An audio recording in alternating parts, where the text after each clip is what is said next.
Yeah, so I think there's two kinds of concerns about meditation. One is that it's something people use to just escape or, um, feel good or whatever. Actually, it's kind of a misconception about meditation.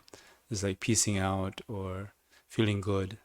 Meditation is about getting to know ourselves and all the ugly aspects of ourselves as well as the good aspects. So we all have this infinite goodness within us, but we also have a lot of junk, and that junk is our bad habits and also our negative tendencies. So it's about getting to know that. So that's not always pleasant, and especially the darker side of ourselves and the side we have actually hid from our own selves, that we've kind of suppressed. And so this aspects of ourselves is not pleasant to get to know. So meditation is not about piecing out. It's about getting to know yourself and becoming free from the negativities that has us in bondage. When you become peaceful with yourself, when you get to know yourself, actually getting to know yourself means becoming peaceful with yourself and becoming okay with who you are. It's not about actually changing who you are. It's just becoming okay with who you are. And in so doing, you change kind of as a byproduct.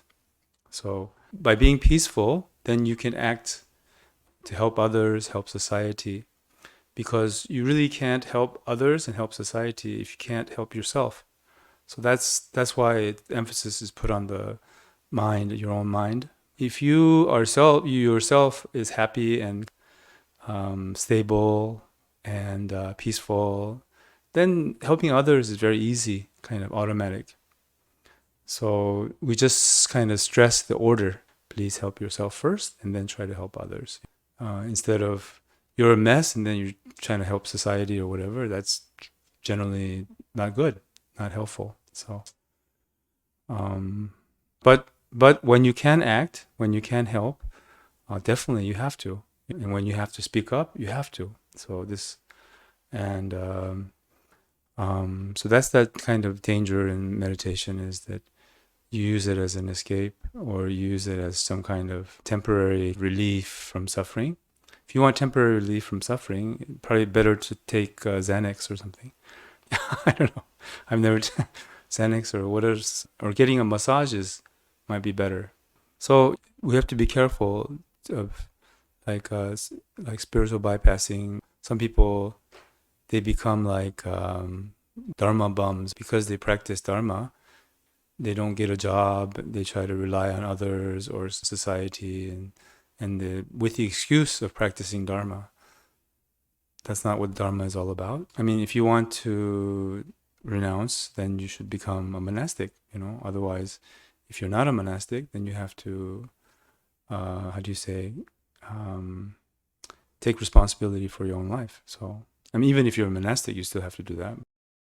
There are many people who try to change society with a great deal of emotions, and they don't realize that, for example, a lot of people are unhappy with the government, right? Wherever you go, the government, right?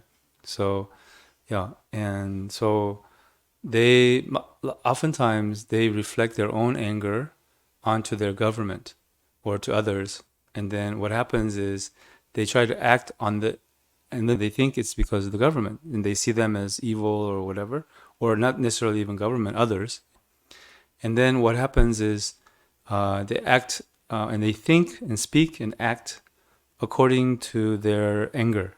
So then whatever they say, whatever they do, it makes the situation worse.